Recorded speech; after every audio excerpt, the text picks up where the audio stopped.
Buenas noches, gracias por acompañarnos. Es un gusto siempre dialogar con invitados especiales que nos cuentan sus historias de vida o sobre todo sus actividades principales y a partir de ahí entendemos mejor también esas actividades. Hoy traemos a un profesional muy prestigioso, respetado, ocupó varios lugares en la función pública, pero además viene con una formación académica muy impresionante. Él se llama Carlos Pereira Olmedo, actualmente es consejero de IPS, pero en general también vamos a hablar de un libro que lanzó sobre educación financiera que es muy importante en este momento en nuestro país. Un tema que insólitamente a veces ni en la institución educativa se toca, que sin embargo en la vida real es fundamental. Su experiencia a partir de lo que vivió como joven también, lo que le tocó ocupar en su larga trayectoria, todo esto con Carlos Pereira Olmedo. Pero antes, una breve semblanza de él y luego conversamos la noche.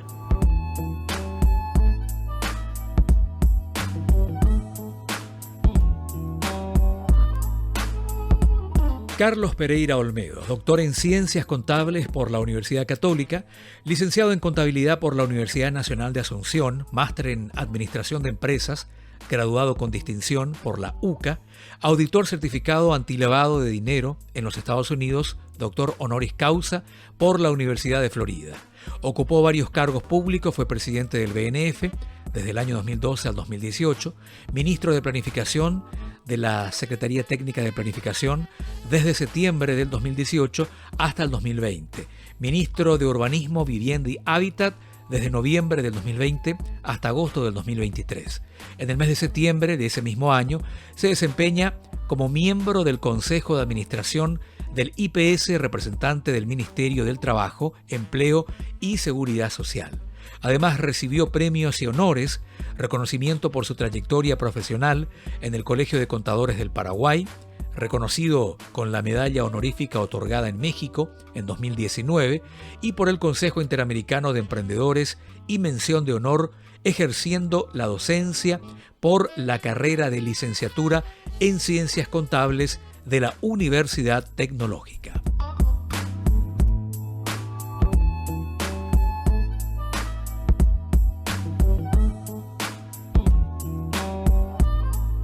Bueno, estimado Carlos, gracias por venir, un gusto y estamos con un hijo nuevo, un libro que siempre es importante y además de tu trayectoria. ¿Cómo estás?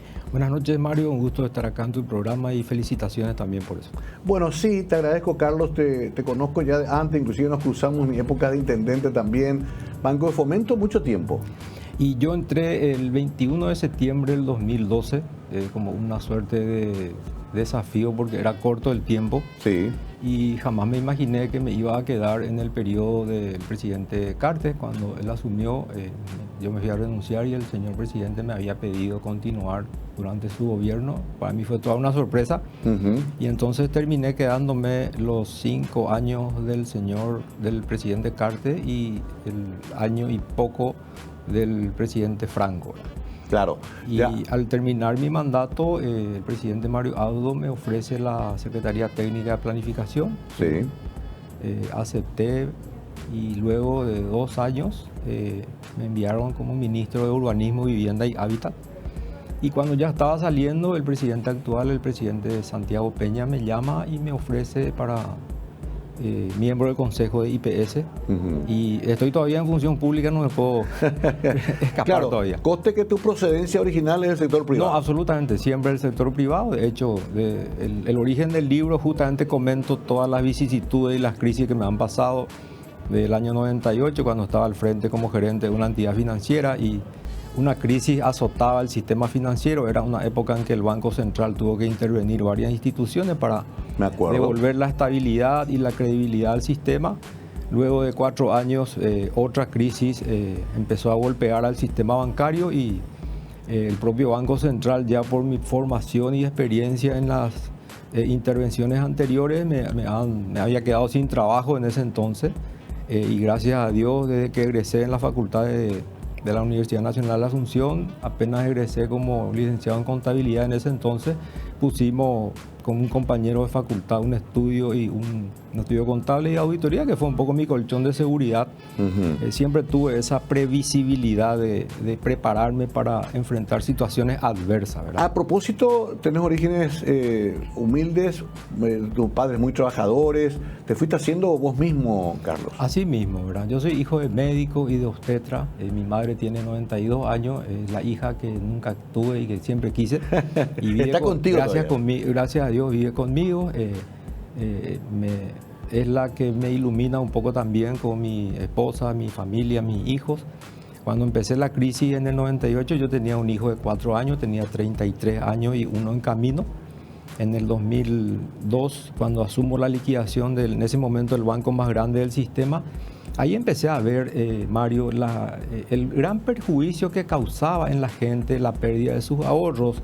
Claro. En ese entonces la gente no sabía cómo leer un balance de una entidad financiera que se publica. Cierto. Eso me llevó a hacer charlas para no contadores, charlas para que la gente pueda interpretar qué es un activo, qué es un pasivo, dónde están el conjunto de obligaciones que uno tiene, dónde está el patrimonio expuesto.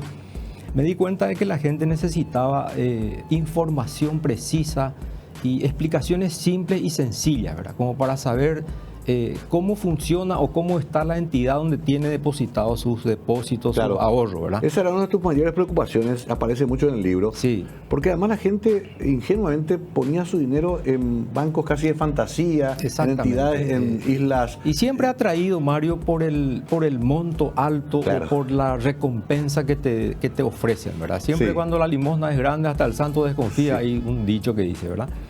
Entonces, eso a mí me ha motivado, y como tenía internamente tenía una colisión muy fuerte, ¿verdad? Porque me he hecho a base de caídas y de golpes. Entonces dije yo, bueno, algo tiene que hacer alguien, y no había bibliografía, no. De hecho y menciono eso en el capítulo 2, nosotros en nuestro país no tenemos una educación financiera desde el inicio como otros países, ¿verdad? Claro. La educación académica, que yo le llamo, es la que todos tenemos. Nos vamos a la escuela, nos vamos al colegio. No todos ya después van a la universidad, pueden hacer un posgrado, una maestría, un doctorado, como a mí tuve la suerte de poder hacer. Y entonces la gente se queda estacionado en un lugar por 10, 20, 30 años, y donde por supuesto que su sueldo no va subiendo en la medida que transcurre el tiempo, y eso hace de que uno tenga un poco lo que yo le llamo el síndrome de la dependencia, donde la gente tiene miedo de salir, entonces aguanta un lugar donde no está bien y termina trabajando en cosas que no le agradan, y al final uno empieza a gastar en cosas que tampoco necesita. Claro, qué interesante esto, porque en realidad ya tendríamos que aprender eso por lo menos en la escuela, claro. Y como la escuela está ausente en materia de educación financiera, cuando yo estaba al frente del Banco de Fomento, que me acuerdo que intercambiamos algunos convenios con, sí, la municipalidad cuando era intendente, recuerdo muy bien. Ahí lo primero que hice fue hacer un inventario, empezar por casa siempre, ¿verdad? ¿Cómo está? A mí me gusta mucho saber cómo vive la gente, ¿verdad?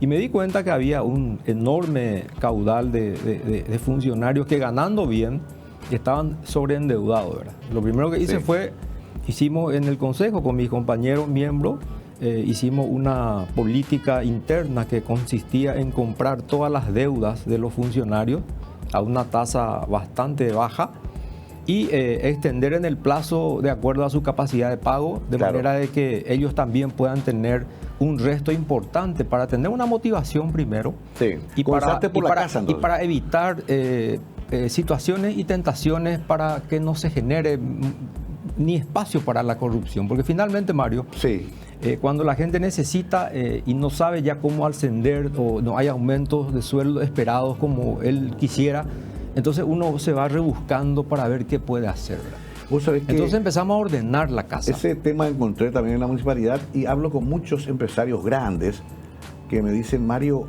el drama es que mis empleados tienen casi todo hipotecado el sueldo. Exactamente. Prácticamente al llegar a fin de mes les queda muy poco.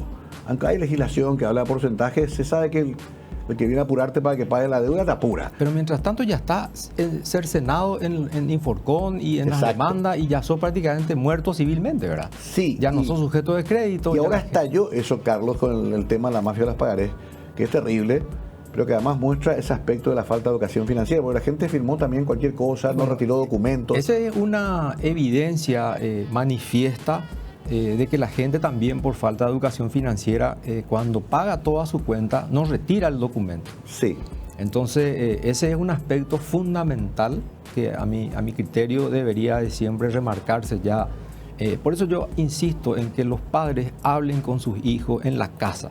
Vivimos en una sociedad donde todavía tenemos ciertos tabú y en nuestra cultura misma hay creencias religiosas que dicen de que el tener dinero no es de gente buena, si tenés mucho dinero te vas a ir al infierno, no te vas a ir al cielo. Claro. Entonces creemos de que hay todavía tabúes así que tenemos que ir rompiendo esos mapas mentales que nos atrofian realmente.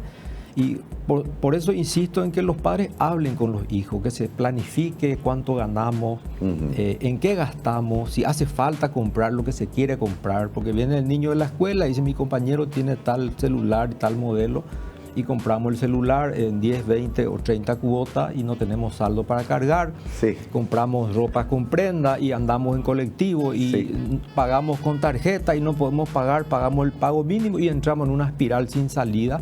Y nunca leímos la letra chica del contrato. En donde realmente lo que hacemos es alimentar el ego, comprar por impulso y no realmente lo que necesitamos. Sí, bueno, el libro, ¿cómo es que se titula el libro? El camino hacia la libertad financiera. Ahí está. Mira qué interesante, porque vos hablas de libertad, de cómo liberarse justamente de esa atadura tan fuerte que es la deuda, que es el... Es un yugo pesado. Sí, la bicicleta. Y que te controla. Si no controlas la deuda termina controlándote. Ahí está, me gusta esa definición. Vamos a hablar enseguida, tenemos que hacer una breve pausa. Cuando hablé de hogar humilde, hablo de un hogar con un papá médico y una mamá obstetra, pero rurales, donde no se paga mucho y donde se atiende mucho también hasta por solidaridad, ¿no? ¿Viste mucho eso en tu casa? Así mismo. ¿Cómo se llamaba tu padre? Elpidio Pereira Pineda y mi madre Cayetana Olmedo de Pereira Ñachona. ¿Y único hijo sos? No, somos 3 hermanos. Soy el del medio, mi hermano mayor Edgar, yo y mi hermana menor. ¿Y tu papá, sobre todo médico rural, más en el interior? Sí, mi papá no era político, no tenía afiliación partidaria y en esa época era muy difícil, si no era uno oficialista, conseguir trabajo en la ciudad. Entonces siempre estuvo 16 años en Pirayú, luego un año en Natalio, cuando era monte prácticamente, y luego estuvo 17 años en Paraguarí.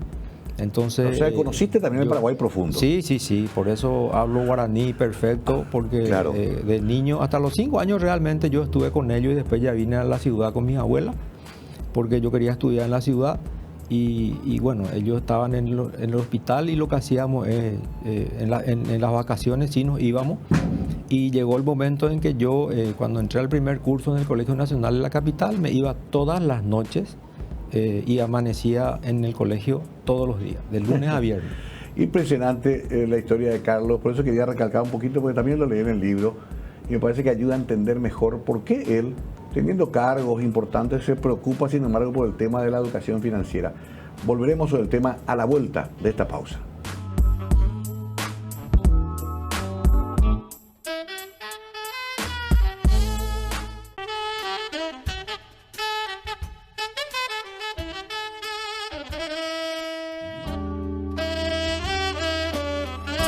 Carlos Pereira Olmedo, nuestro invitado especial, él es doctor.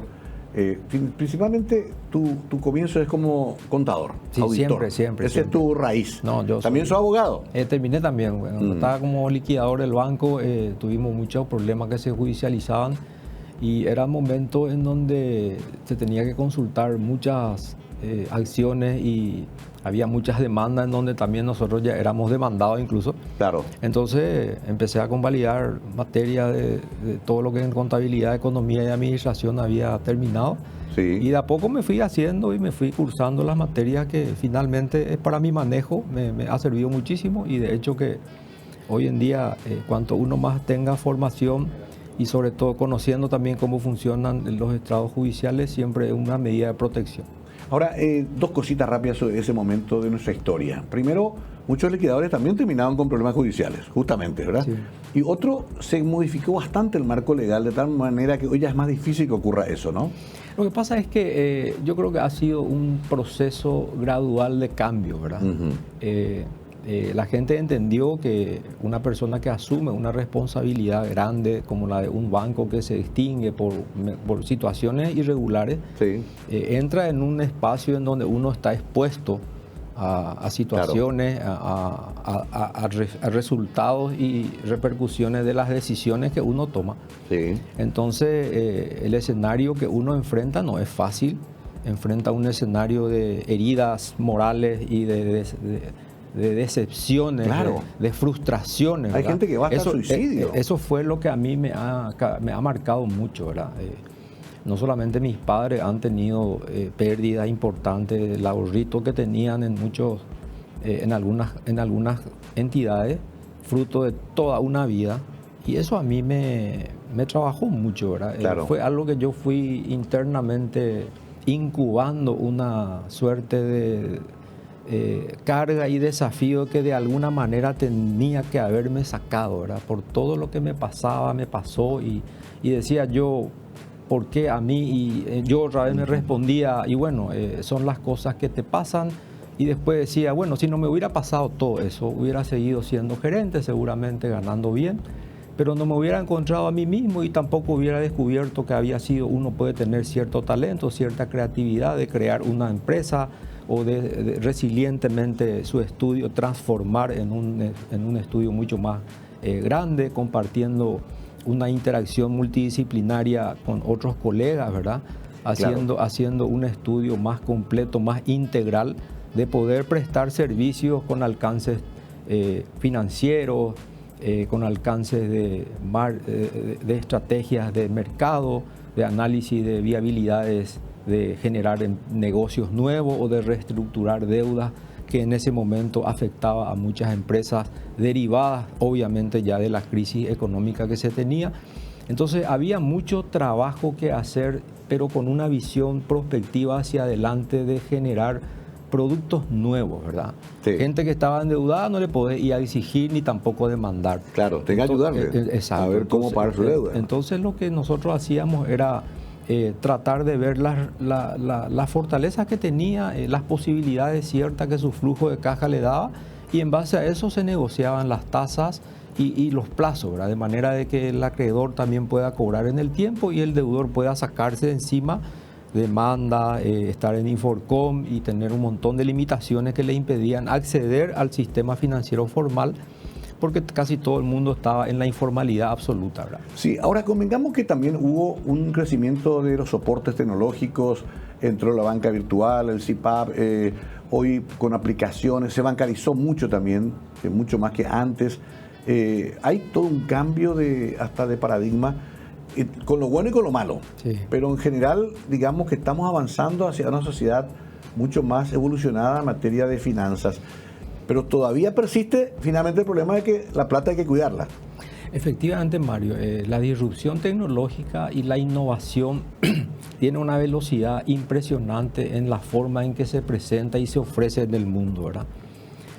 Difícilmente, hay muchas veces que nosotros nos preparamos para dictar cómo mejorar los controles internos en un proceso de auditoría, nosotros los contadores cómo hacer algún tipo de programa como para que la gente conozca a su cliente, como para que la gente pueda controlar mejor ciertas cuentas y de acuerdo a las características de los negocios, quienes manejan inventarios, cómo hacer los controles de inventario, de stock, etcétera.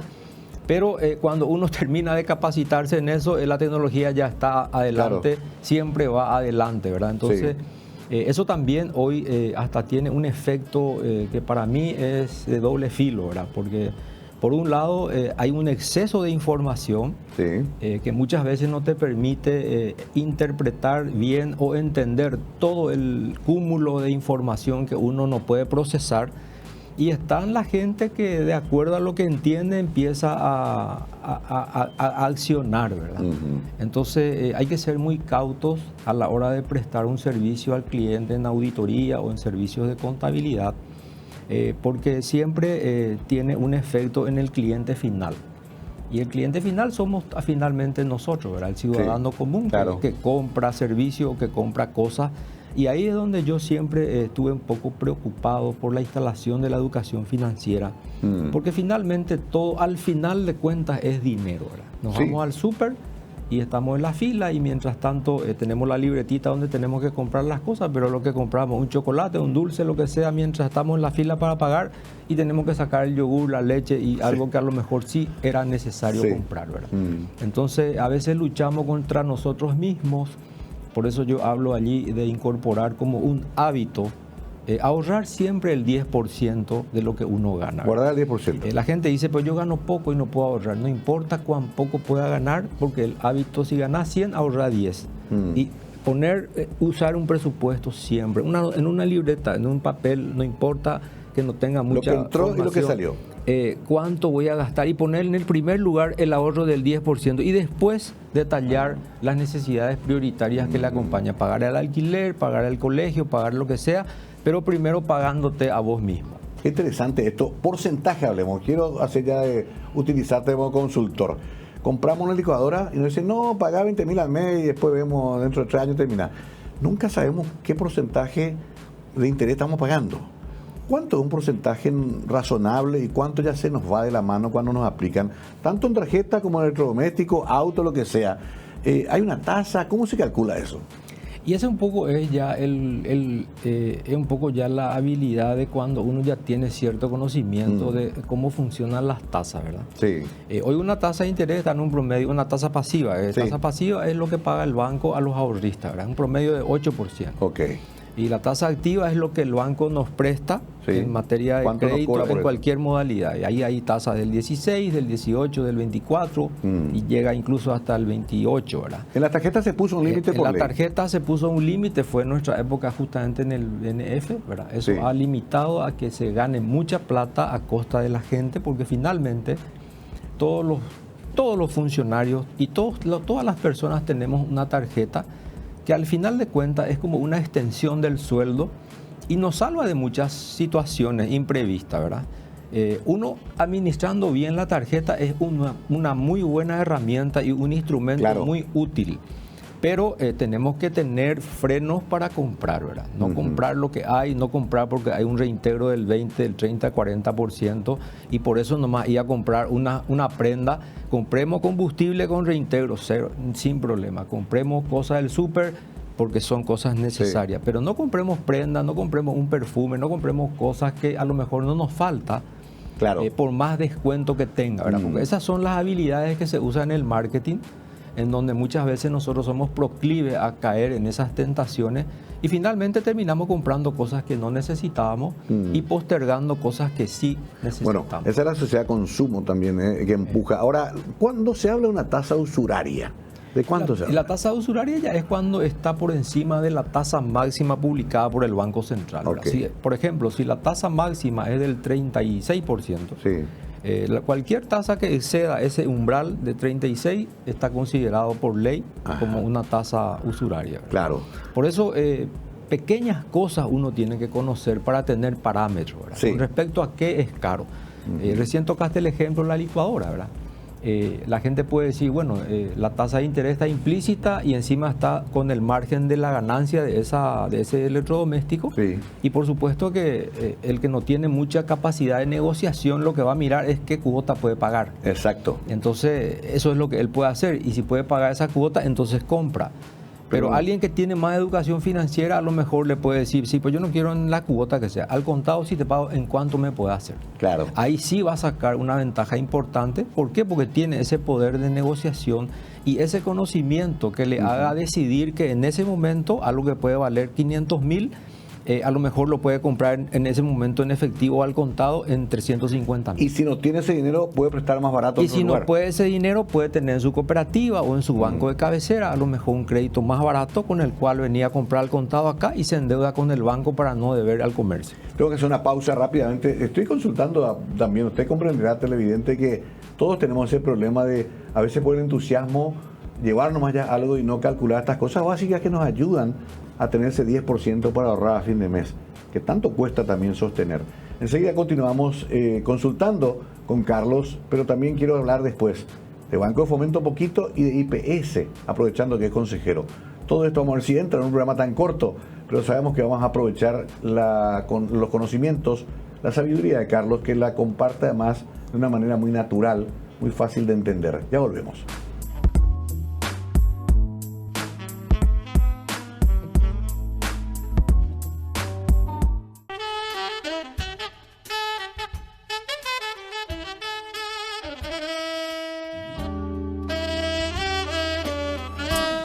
Seguimos hablando con el doctor Carlos Pereira Olmedo, que nos ayuda mucho a entender muchos fenómenos de nuestra economía, sobre todo la doméstica, la del día a día. Pero el otro día, Carlos, esto pasa siempre en los medios, dije, va a venir Carlos Pereira y me dijeron, preguntale por qué está fundido Banco de Fomento, que muestre los balances. Y bueno, eso es típico, eso yo conozco de memoria porque he pasado también por eso. Pero en realidad, ¿cómo está nuestro Banco de Fomento? Yo diría que está bien, impecable. ¿Está sano? Sí, sí. Imagínate vos que la pandemia fue el nerviomotor, claro, que ha permitido, ¿verdad?, que mucha gente que se ha quedado sin trabajo pueda acceder a una actividad como cuenta propista. Hace poco le escuché al presidente del banco hacer un anuncio en donde han dado más de 600.000 millones de guaraníes. Eso habla mucho de la política de crédito contracíclica que el banco ha venido desarrollando a lo largo de este tiempo. Y fíjate que el 67% de nuestra economía está manejada por MIPYMES y pequeñas y medianas empresas, ¿verdad? Claro. Ahora 236.000 sacó el presidente un decreto como para que los empresarios que tengan no más de 10 personas a su cargo puedan también cotizar con el IPS. Y todo eso ha formado parte de la red de asistencia financiera que el Banco de Fomento, con su política de asistirle financieramente a los emprendedores, a la mujer, Cuñaca Tupirú se llama, algo que había empezado con nosotros, que siguen ellos manteniendo. ¿Y tienen tasas menores que los bancos comerciales? Siempre el Banco de Fomento tuvo un abanico de tasas que han sido bastante más accesibles para todo tipo de gente, ¿verdad? Para gente que se recibe recién, que necesita hacer sus primeras armas. Siempre el BNF estuvo presente para asistirle financieramente a alguien que se recibe de odontólogo, de médico, para poner su consultorio y hacer sus primeros clientes por cuenta propia. Y eso se evidencia en los números que tiene el banco, ¿verdad? ¿Cómo está en captación de dinero, por ejemplo, el IPS, donde compite con otros bancos, un mercado libre, ¿verdad? Pero ¿se logró que vaya más dinero también al Banco de Fomento? Yo creo que está equilibrado. El sistema IPS tiene un sistema que prácticamente es de licitación, ¿verdad? Sí. Hay un sistema DataTech, se denomina, es como que se hace un calendario del año en donde IPS anuncia y convoca a las entidades financieras a presentarse en una fecha X, a licitar por un monto en guaraníes o en dólares, con un promedio de tasas que ya se establece a priori, ¿verdad? Y lo que hacen los bancos es, conforme a los criterios de indicadores financieros exigibles por el instituto, en este caso, que cada mes, cuando llama, tiene que reunir ciertos requisitos de exigibilidad, ¿verdad? Entonces, ahí compiten como si fuera una licitación normal, solo que ahí la licitación es de dinero, ¿verdad? Claro, entiendo. Y ahí es competitivo, es transparente, eso está ahí expuesto para que cualquiera pueda consultar y finalmente obtiene la adjudicación aquella entidad bancaria o financiera que ha presentado la mejor oferta para esa convocatoria. Ahora, muchos dicen, estuve acá con jubilados, estuve con gente... Siempre el tema IPS a mí me mueve mucho, soy asegurado y quiero que se cuide nuestro instituto. Hay que entender que no tenemos que atacarle, pero tenemos que cuidarle y mejorarlo, porque es el refugio que vamos a tener todos los trabajadores. Ahora, me decían ellos que el Banco de Fomento, la banca pública no satisface las necesidades de ellos, de los jubilados y los asegurados. Ahí hay que dar el paso de hacer un banco provisional. Y yo te respondo de la siguiente manera, ¿verdad? Uruguay ha tenido el mismo sistema de capitalización colectiva que tiene hoy, de una caja abierta, a diferencia de otras cajas como la caja municipal, la caja de jubilaciones, que solamente es para jubilados, que solamente es para empleados públicos, etc. Y el IPS, sin embargo, es una caja abierta de capitalización colectiva, en donde el que gana más termina subsidiando al que gana menos. Y nosotros, producto de esa responsabilidad enorme de administrar el 54% de las recaudaciones que recibe el IPS para el fondo de jubilaciones, el presidente Brites ha tenido una medida muy prudente al establecer mecanismos que han fortalecido los sistemas de divulgación de cómo publicar los informes financieros. El IPS tiene 2.400 millones de dólares en el sistema, tiene un 35% en inmuebles que producen renta y también tiene por criterio de prudencia administrativamente de libre disponibilidad para poder atender cualquier tipo de circunstancia o contingencia que pueda surgir. En esa línea de distribución prudente, el IPS, el presidente Brites dictó pautas muy concretas a las direcciones de inversión, administración y finanzas, como para también nosotros pedirle a los bancos que hoy nos comuniquen a través de informes trimestrales en dónde y en qué sectores aplican los recursos del jubilado, ¿verdad? Porque esa es la queja. Y a raíz de eso, nosotros haciendo una revisión puntual, yo con mi condición de profesional contable y de auditor, pudimos identificar puntualmente un fondo que hoy se denomina fondo de contingencia, que es lo que los jubilados estaban un poco reclamando. Sí. Y ese fondo nació en mayo del 2005 con una denominación en ese entonces de Caja Solidaria, que para que la audiencia entienda estaba constituido por las retenciones que se les hacía a los funcionarios y a los jubilados y pensionados a quienes el IPS le prestaba dinero, ¿verdad? En ese entonces, cuando nació ese fondo, el 1,74% era la tasa para los trabajadores y el 2,5% para los jubilados, un poquito más alto por el riesgo etario, ¿verdad? Por la edad. Eso ha venido gradualmente ajustándose con criterios actuariales muy importantes. Hoy la Caja Solidaria se denomina Fondo de Contingencia. ¿Y dónde yo solicito eso? Hoy se tiene 225.000 millones en CDA y en el sistema financiero como el mismo fondo de jubilaciones, ¿verdad? Se licita de la misma forma, de manera transparente, a través del sistema Datatec. Y actualmente existen, para hablar en números rápidos, en dólares, un poquito más de 30 millones de dólares en ese fondo. Y también lo que se estaba analizando es de que hoy, con la actualización del 3.8, que ha sido el IPC del año 2024, el capital mínimo para la habilitación de un banco estaría en el orden de 70.390 millones, que sería un poco más de 8.900.000 dólares, ¿verdad? Sí. O sea, hoy el fondo de contingencia del IPS tiene un poco más de 3 veces lo que representa un capital mínimo para la habilitación de un banco, ¿verdad? Y entonces, con el presidente Brites, con los miembros del Consejo y el equipo técnico del presidente, a través de todas las direcciones de inversiones y la gerencia de administración y finanzas, estamos haciendo un pequeño estudio como para consolidar todos estos factores y estos indicadores financieros y sobre todo la cuestión legal, cuál sería la figura más prudente y que estaría enmarcada, ¿verdad?, dentro de los criterios técnicos legales adecuados, como para poder presentarle un estudio de factibilidad técnica, económica y financiera al presidente del IPS, y seguramente él hará sus consultas puntuales con el presidente de la República y con los sectores que hoy están llevando adelante esa idea. ¿Y esa operación podría llevarnos a generar alguna forma de préstamo más directo de servicio? Esa iniciativa, Mario, lo que tiene como objetivo fundamental es, primero, ponerle en el centro de la atención al jubilado y a sus familiares, ¿verdad? Ellos dicen, en nuestra plata estamos hablando de 88.000 jubilados que hoy tienen ciertas limitaciones. De hecho, que nosotros lo que venimos de la banca convencional, tradicional, a los 65 años prácticamente nadie te presta. Totalmente. Y este fondo de contingencia surgió precisamente porque ya no había compañías de seguro que estén dispuestos a tomar un riesgo a personas que por encima de los 65 años tomaban crédito. Claro. Entonces, la necesidad un poco que emana de la misma Carta Orgánica de tener un componente social. Eso obliga al IPS a explorar las condiciones y encontrar los factores como para que comuniquemos y conectemos con el jubilado la posibilidad cierta de que ellos sí puedan contar con una asistencia financiera de su propia caja de jubilaciones, ¿verdad?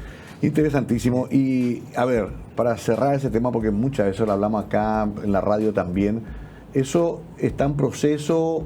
¿Tiene un plazo? ¿Es una promesa a largo plazo? No tiene plazo, está en proceso de análisis. Okay. Nosotros hemos conseguido la no objeción como para poder avanzar. Estamos intercambiando reuniones permanentes con los gremios.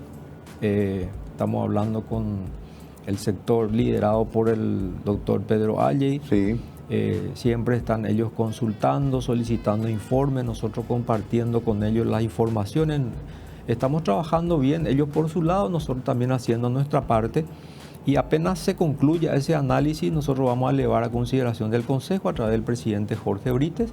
Y seguramente él tomará la iniciativa de conversar con el presidente de la República para explorar las condiciones y las posibilidades de avanzar en ese sentido. Genial, me parece un anuncio muy importante, pero se está trabajando en el tema, que es lo importante. Tengo que hacer una breve pausa, nos queda un solo bloque más con el doctor Pereira. Es realmente interesante tomar cada punto de lo que va diciendo, porque es una forma también de que todos aprendamos sobre estos temas que son de interés para toda la ciudadanía. El tema previsional. Me olvidé todavía de hablar del lavado de dinero. ¿Qué es el lavado de dinero? ¿Cuándo se configura? ¿Por qué nos controlan ese $100 que compramos y de repente vemos que pasan millones en otro lugar? Vamos a preguntarle también a un especialista en el tema, al doctor Pereira. Ya volvemos.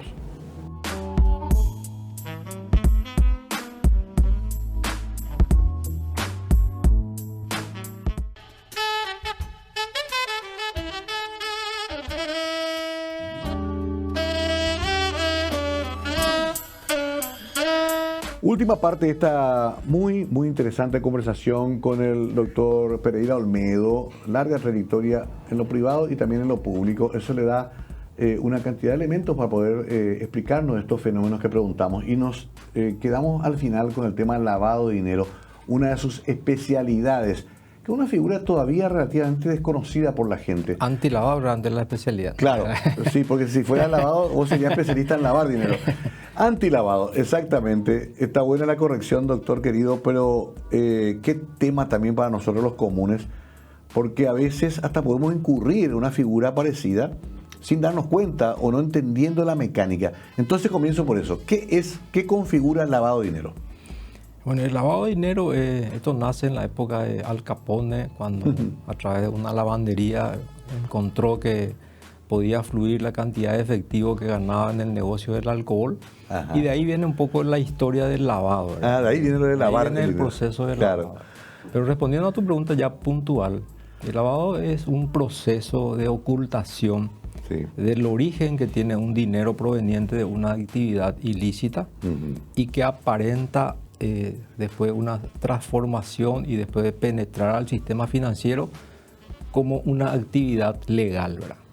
Por eso habrás escuchado siempre que se habla de empresa de maletín, una compañía fantasma, ¿verdad? Sí. Esas son las maneras en que el lavador muy hábilmente va encontrando estructuras como para presentar ante la sociedad como una empresa formal, pero finalmente las actividades que realizan por detrás no son precisamente formales, ¿verdad? Tienen un origen ilegal o ilícito. Sí. Y al mezclarse con los recursos que acostumbra o que comercializa esa entidad, ahí prácticamente se configura la formalización y la legitimación de ese dinero al ingresar al sistema. Por eso el lavado de dinero tiene 3 etapas, ¿verdad? La penetración, la diversificación y la reintegración. Claro. La primera etapa es cuando vos lográs a través de pequeñas cuentas que estén por debajo del umbral de control, que se le llama SmartFin, el pitufeo famoso.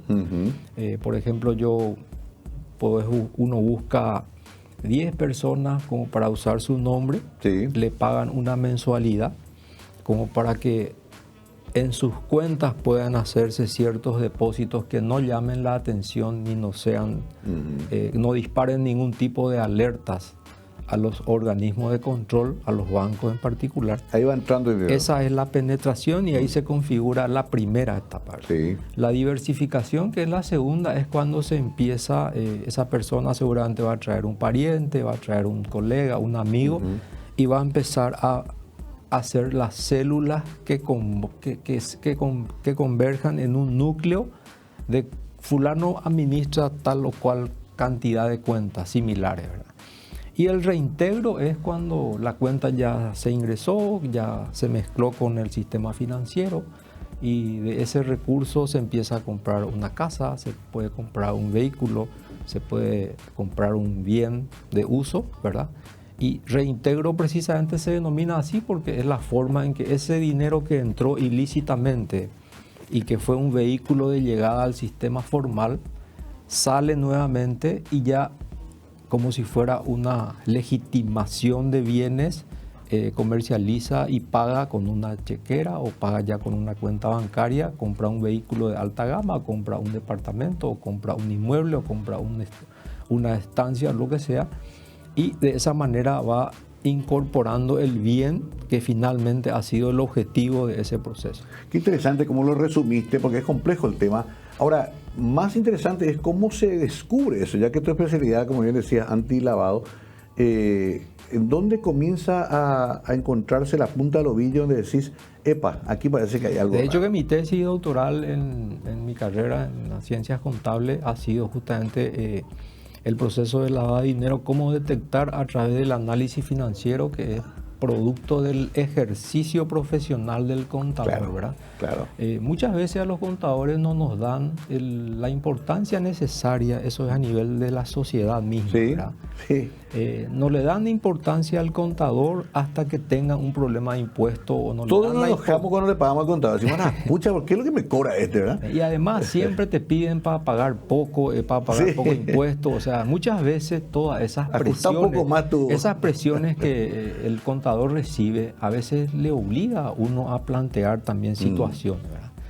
Por eso es un poco difícil ejercer la profesión en la contabilidad y yo creo que la gente hoy ha cambiado mucho, ¿verdad? Ha madurado bastante. Pero, hay mucho más respeto también hacia el contable porque finalmente el producto del balance que el contador presenta a su jefe, a su patrón, a su empresa, es producto de las operaciones que hacen tomada de las decisiones de los gerentes, claro, ¿verdad? No es que el contador hizo ese resultado. Te muestra la realidad nomás. Él te muestra técnicamente el resultado de la cantidad de acciones y de actividades que se desarrolló por decisiones tomadas por la gerencia. Entiendo, pero volviendo a lo anterior, que es cómo descubrimos que acá hay lavado, la investigación de un balance puede dar ese resultado. Absolutamente. El balance es la fotografía de una empresa en un momento dado, en donde por un lado te demuestra de qué manera está compuesto el activo, que es el conjunto de acciones y de derechos que tiene una empresa sobre terceros, ¿verdad?